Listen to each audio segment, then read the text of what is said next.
할렐루야. 오늘은 나의 자녀들아 너희 속에 그리스도의 형상을 이루라 제목으로 같이 말씀을 나누겠습니다. 나의 자녀들아, 참 따뜻한 말씀이지 않습니까? 나의 자녀들. 오늘 함께 말씀을 나누며 우리를 자녀 삼아 주신 하나님의 은혜가 평강이 그리고 하나님이 주시는 축복이 여러분과 함께 하시기를 간절히 원합니다. 이번 주 중에는 하나님의 은혜로 갈라디아서 말씀을 같이 나누고 있습니다. 이번 주 화요일 날부터 처음 이 말씀을 같이 나누면서 갈라디아 교회는 이 순수한 복음을 위협하는 이런 상황에 놓여 있다고 말씀을 드렸습니다. 순수한 복음을 그대로 두지 않고 자꾸 복음을 변질시키려는 그런 시도가 있었다는 것입니다. 하나님께서는 복음이 변질되어 가는 이 갈라디아 교회를 향하여 다시 순수한 복음으로 회복되도록 이 복음을 갈라디아 교회에게 말씀해 주셨습니다. 그 말씀이 오늘 나누는 말씀에도 나오고 계속해서 갈라디아 말씀에 나오고 있습니다. 그 첫 번째 이 부르심에 대한 확신, 이 말씀을 꼭 기억하시기를 바랍니다. 왜 하나님과 우리 사이에 부르심에 대한 확신이 그렇게 중요하겠습니까? 오늘 찬송가 540장 주의 음성을 내가 들으니 하는 찬송도 같이 불렀는데 그 밑에 한번 보세요. 540장 밑에 한번 보시면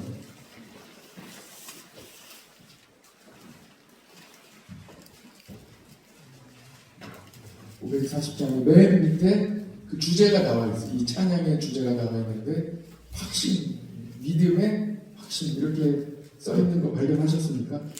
확신, 부르심에 대한 확신, 믿음에 대한 확신이 오늘 이 새벽 여러분들의 마음에 새겨지기를 간절히 원합니다.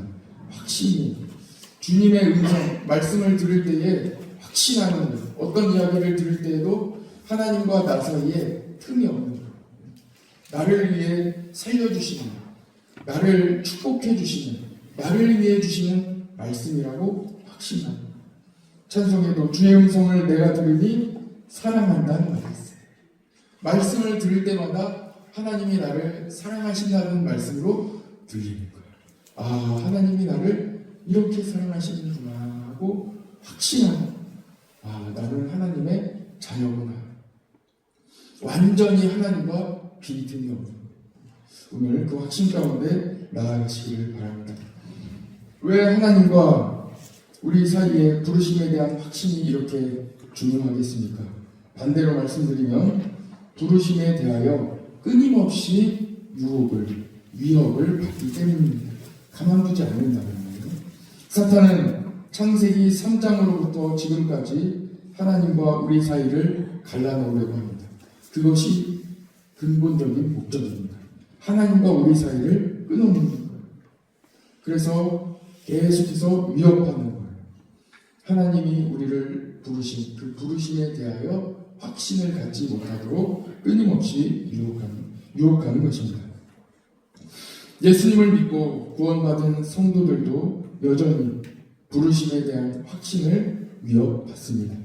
너는 죄인인데, 너는 과거가 있는데 절대로 천국까지 갈 수 없다고 끊임없이 유혹합니다. 하나님이 너를 부르셨을 리가 없다고 이야기하는 것입니다. 존 버년이 지은 책 철로 역정을 보면 크리스찬이 이미 예수님을 믿었어요. 처음부터, 이 첫 장부터 예수님을 믿고 출발하는 거예요. 예수님을 믿고 그 믿음의 길을 걸어가는 거예요. 그런데 그 믿음의 길이 어려워요. 천국까지 가는 그 길이 매우 어렵습니다. 여러 가지 공격도 당하고 또 여러 가지 자기 자신이 가지고 있던 여러 가지 내면의 문제들도 들어가고 계속해서 어려움 가운데 걸어가면서 믿음으로 나아가게 되는 것입니다. 크리스찬은 끊임없이 유혹받고 그가 끝까지 믿음의 길을 가지 못하도록 계속해서 공격을 받습니다. 그래야 크리스찬이 천국에 가는 길을 스스로 포기하기 때문입니다. 결국 크리스찬은 끝까지 믿음을 지키며 천국에 갑니다. 그런데 그의 믿음의 발걸음이 천국까지 간 것으로 끝나는 것이 아니라 그가 걸어간 믿음의 발걸음이 그 뒤를 이어오는 믿음을 따라가는 사람들에게 도움이 되는, 내가 믿음으로 살아갈 때 함께 동역하는 믿음의 사람들에게 도움이 되는, 서로 좋은 영향력을 끼치게 되는 것입니다. 그 영향력이 바로 2부에 철학적 2부에 나오는데 언젠가 한번 말씀드린 적도 있습니다. 1부에 비해 2부의 분량이 훨씬 짧아요. 왜 그렇습니까? 그 뒤를 따라가는 사람은 쉬워요. 그 뒤를 따라가면 되기 때문에. 그리고 이미 승리한 사람의 이 경험을 보며, 승리한 사람들의 믿음을 보며 나도 할 수 있다는 이 격려를 받게 돼요. 그래서 앞서가는 사람들의 믿음의 고백이 매우 중요한 것입니다. 이분은 크리스찬의 가족들이 나오죠. 그의 아내와 그의 자녀들이 그 아버지와 남편의 그 믿음의 길을 따라가는, 여기가 바로 아버지가 싸웠던 곳이군요.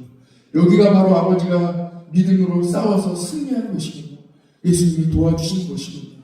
갑옷을 입고 전신갑주를 입고 싸웠던 것이군요 하며 그 자리를, 아버지는 목숨을 걸고 싸웠지만 이미 승리했기 때문에 그냥 지나가는 거예요.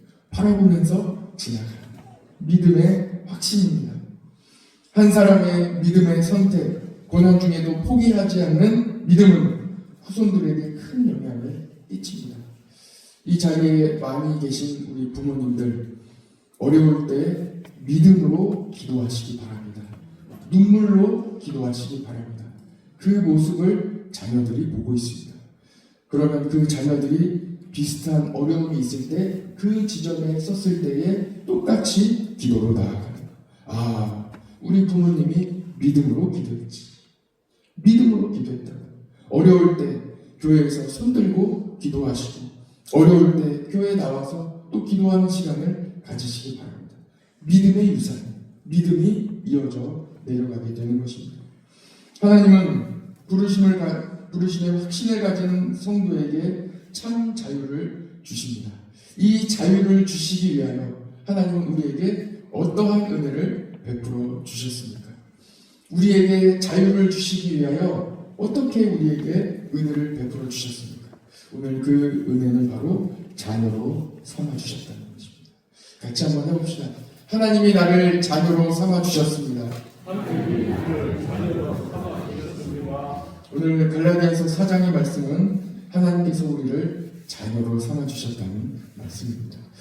하나님의 자녀입니다. 나는 하나님의 자녀입니다 하는 이 믿음이 확실하게 있기를 간절히 원합니다. 우리는 흔히 집에 찾아온 손님들에게 이렇게 이야기하죠. 내 집같이 생각하시고 편히 계시라고, 쉬시라고 이렇게 이야기하고는 합니다. 자녀가 부모님 품에 있을 때 가장 안전함을 느낍니다. 가장 편안함을 느낍니다. 자녀가 부모와 함께 있다면 세상의 그 어떤 어려움도 두렵지 않습니다. 왜 그래요? 부모가 같이 있기 때문에. 가장 든든한 울타리가 내 곁에 있기 때문에 부모가 곁에 있을 때는 든든한 거예요. 안전한 거예요.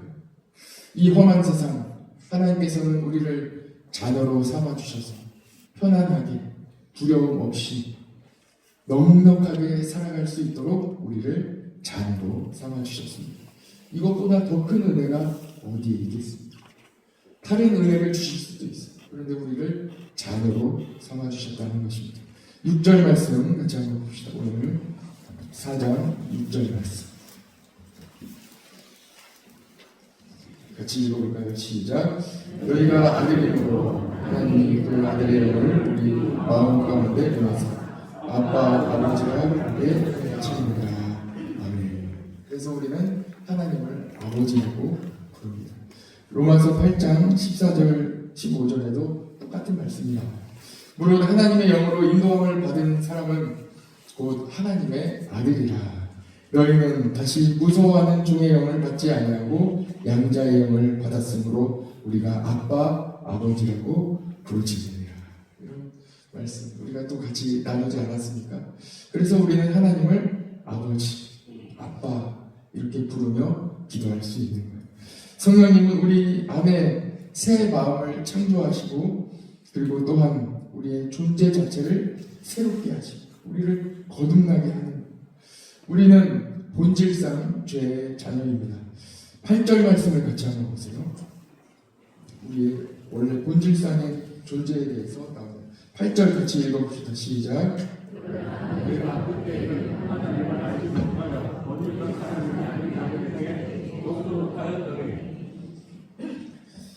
우리의 존재, 우리의 본질적인 존재는 무엇입니까? 죄의 종이에요. 죄의 자가도 아니에요. 죄의 종이에요. 종. 완전 죄의 노예로 끌려다니는 이 존재가 바로 우리의 본질적인 존재예요. 그런데 하나님께서 우리를 건져주신 거예요. 죄의 사슬로부터 끊어주신 그리고 우리를 자유하게 하신 자유하게 하신 것으로 끝나셔도 거기까지만 해도 감사한 게 하나님은 우리를 아예 완전한 소속감으로 우리를 자녀로 삼아주십니다. 우리는 그래서 이제는 죄의 종이야. 마귀의 종이야. 모든 사슬로 끊어졌을 뿐만 아니라 우리는 하나님의 자녀. 같이 한번 해봅시다. 나는 하나님의 자녀입니다. 제가 유치부를 맡았을 때가 있었어요. 그래서 전도사 시절에 6살 유치부 전체도 맡았었지만 6살 이 유아부 자녀들에게 1년 동안 말씀을 전한 적이 있는데 그때 몇 가지가 있어요. 한 5가지를 정해놓고 이렇게 아이들이 꼭 이것만큼은 기억할 수 있도록 말씀을 전한 적이 있습니다. 교회는 하나님의 집입니다 하는 것하고 기도를 해야 됩니다. 몇 가지가 있는데 그 중에 하나 나는 하나님의 자녀입니다. 여러분들의 자녀들에게 꼭 알려주세요. 너는 하나님의 아들이야. 너는 하나님의 딸이야. 걱정하지 말라고 이야기해 주세요. 이 세상에 어려움과 환란이 다 있어요.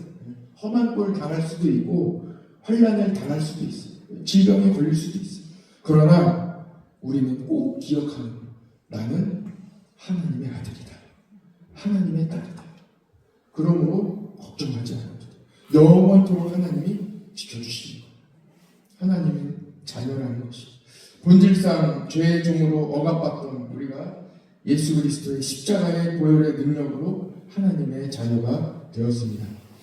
우리가 하나님의 자녀인 것을 어떻게 알 수 있어요? 증명서가 어디에 있습니까? 누가 알려주시는 거예요? 성령님이 알려주시는 거예요. 성령님이 우리를 위하여 증거가 되어주십니다. 끊임없이 너는 하나님의 자녀다 알려주세요. 성령님이 알려주십니다. 누구도 건들지 못하도록 성령님이 끊임없이 알려주십니다. 그래서 우리가 성령 충만하여 거듭났다는 것은 죄의 종에서 하나님의 자녀가 되었다는 말씀입니다. 요셉, 우리가 지난 어린이 주일에도 연극으로 같이 말씀을 나눴는데 요셉은 옷을 여러 번 갈아입지요. 옷을 이 신분을 상징하는 옷을 입고 있는 옷이 신분을 나타내는 거예요. 요셉은 아버지 야곱에게 사랑받는 아들로 지낼 때는 색동옷을 입고 있었습니다. 사랑받는 아들이었어요. 그러나 형들의 시기로 인하여 미디안 상인에게 노예로 팔려갔을 때에는 색동옷이 벗겨지고 찢겨지는 거예요. 그리고 노예의 옷으로 갈아입혀지는 노예의 옷을 입고 있기 때문에 노예예요. 그리고 보디발의 장군의 집에서 노예로 지내다가 억울하게 요셉은 누명을 쓰고 감옥에 가죠. 감옥에 가면 죄수의 옷을 입는 거예요. 죄수의 옷을 입고 있기 때문에 죄수. 우리가 소망교도소도 가보시면 다 죄인들은 죄수의 옷을 입고 있어요. 자기의 이름이 아닌 수형 번호를 딱 이렇게 차고 이 죄인의 옷을 입고 있는 거예요. 죄수의 옷을 입고 있어요. 그러나 하나님의 은혜로 요셉은 바로왕의 꿈을 해석하여 총리가 됩니다. 그리고 모든 이 죄인의 옷이 벗겨지고 이제는 총리의 옷을 입고 살아가게 되는 것입니다. 하나님께서는 우리로 하여금 모든 죄의 옷을 벗겨주십니다. 그리고 예수 그리스도의 옷을 입혀주셨습니다. 우리 어제 함께 읽은 말씀인데 갈라디아서 3장 27절 말씀 같이 한번 봅시다. 갈라디아서 3장 27절. 어떤 분들은 성경책 그 자리에 있을 거예요. 27절 말씀 같이 읽어봅시다. 시작. 그리스도와 합하기 위하여 세례를 받은 자는 그리스도로 옷 입었느니라. 아멘. 예수님의 옷을 우리에게 입혀주십니다. 예수님의 옷을 입은 사람은 하나님의 자녀로 살아가게 되는 것입니다. 부모는 자녀와 가깝게 지내기를 원합니다. 여러분, 자녀가 사춘기에 들어가기 전에 스킨십도 많이 하시고 사랑 표현도 많이 해주시기 바랍니다. 하나님은 우리와 가까이 지내시기를 원하세요. 그래서 우리를 자녀로 삼아주셨습니다. 오늘 하나님과 가까워지시기를 원합니다. 하나님은 이미 여러분과 아주 가까이 계세요. 매우 가까이에서 가깝게 지내기를 원하고 계십니다. 마음을 열고 우리도 하나님과 가깝게 지내시기를 간절히 원합니다.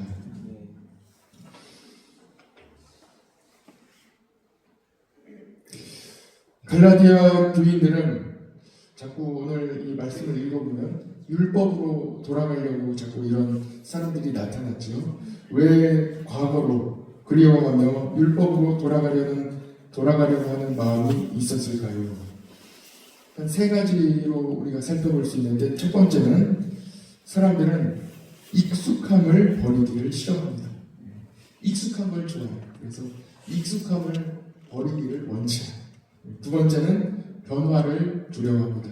예수님을 믿고 새 사람이 되어 성령 충만하여 내 삶이 변하고 내 기도 제목이 변하고 내가 성령 충만하면 처음부터 끝까지 모든 것이 완전히 새 사람이 되어 거듭나는 거예요. 이 변화받는 이 과정을 두려워합니다.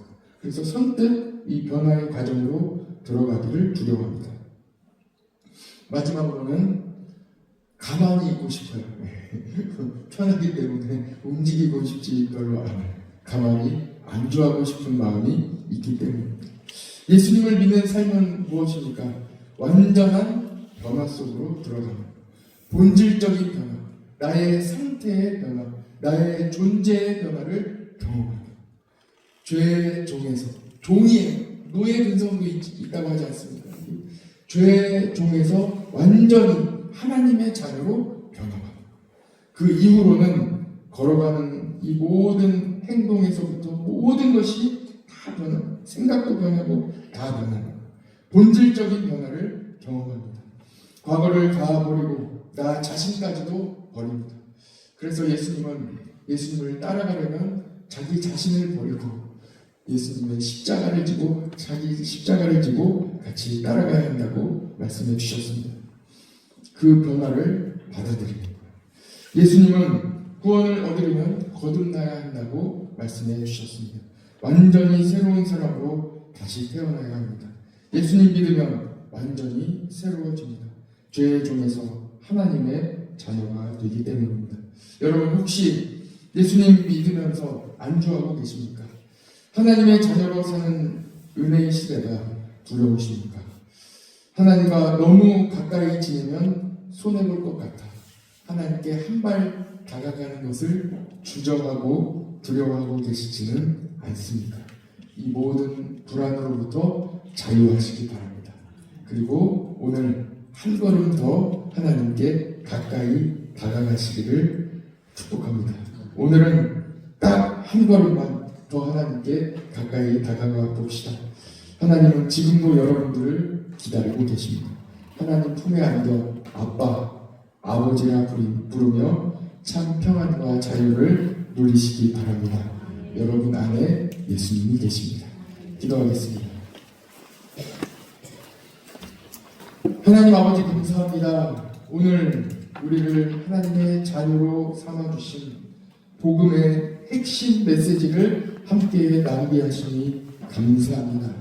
죄의 종으로부터 하나님의 자녀로 본질상 변화받은 우리 모든 성도들이 기쁨과 감사함 가운데 오늘 마음을 조금 더 열고 하나님께 한 걸음 더 가까이 다가가는 복된 날 되게 하여 주옵소서. 때로는 우리가 변하는 것이 두렵고 때로는 안주하고 싶고, 때로는 너무나도 이 변하는 상황이 어려운 가운데 기대할 수 있기 때문에 하나님께 다가가는 것을, 마음문을 여는 것을 주저할 때가 있습니다. 그러나 오늘 마음문을 열어주시는 성령님을 의지하며 하나님과 조금 더 가까이 다가가기를 원합니다. 하나님 도와주옵소서. 주님만 의지하며 주님을 아버지라 아빠라 부르며 가깝게 다가가 기도하는 축복된 날 되게 하여 주시고 주님 은혜를 베풀어 주시옵소서. 그 어떤 어려움도, 그 어떤 환난도, 그 어떤 눈물도 아버지 하나님께서 다 닦아주시고 주님께서 평안한 마음으로 인도해 주실 줄 믿습니다. 주님을 신뢰하며 확신하는 복된 날 되기를 간절히 원합니다. 하나님 도와주시옵소서. 오직 주님만 의지하며 예수 그리스도의 이름으로 기도드립니다.